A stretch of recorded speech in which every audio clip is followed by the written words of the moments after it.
দ্রৌপদীর স্বয়ংবর। প্রথমেই কি মনে আসে? অর্জুন, কর্ণ আর পঞ্চপাণ্ডবকে? না, এই গল্পে আছেন একজন ব্রাহ্মণ যুবক, যিনি রাজাধিরাজ পাঞ্চালের বুদ্ধির অহংকারকে ভেঙে চূর্ণ করেছিলেন। তার নাম সুধন্ব। সুধন্ব ছিলেন এক ব্রাহ্মণ যুবক, যিনি বিদ্যায় অতুলনীয়। দ্রৌপদীর পূর্ব স্বয়ংবর সভায় তিনি এসে ঘোষণা করেছিলেন যে তিনি ব্রাহ্মণ বংশের হলেও গুণে কোনো রাজার চেয়ে কম নন। তিনি দ্রৌপদীকে বিয়ে করতে এসেছেন। পাঞ্চালরাজ দ্রুপদ এই প্রস্তাবে রুষ্ট হন।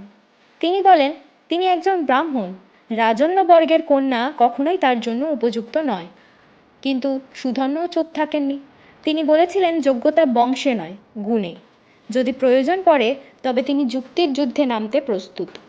এবং তারপরেই শুরু হয় এক উপনিষদীয় বিতর্ক, এক বিশাল জ্ঞানের যুদ্ধ। সুধন্ব যুক্তিতে পাঞ্চালরাজ দ্রুপদকে পরাস্ত করেন।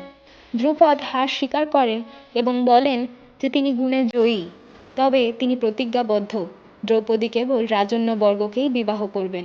এবং এইভাবেই অহং এবং প্রতিজ্ঞার জয় হয় প্রেমের ওপর। সুধন্ব ফিরে যান এবং তার গল্পও চাপা পড়ে যায় হাজার বছরের কোলাহলে।